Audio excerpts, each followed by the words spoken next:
আমাদের বাড়ি থেকে কিছুটা দূরে একটা বড় তেঁতুল গাছ আছে। সেই গাছে অনেক তেঁতুল ধরতো।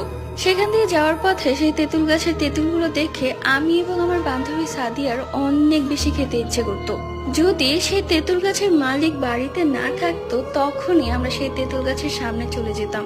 কখনো আমি অথবা কখনো আমার বান্ধবী গাছে উঠতো, আর তেঁতুল পেড়ে আমরা সেটা মরিচের গুঁড়ো এবং লবণ দিয়ে খেতাম। অনেক মজা লাগতো। তো সেই দিন ভোর সন্ধ্যার দিকে সেই বাড়ির মালিক কোথায় যেন যায়। আমিও আমার বান্ধবীকে নিয়ে সেই বাড়ির তেঁতুল গাছের সামনে চলে যাই। আমি ওকে বললাম, তুই গাছে উঠ, আমি নিচে থাকি। তখন ভোর সন্ধ্যাবেলা ছিল।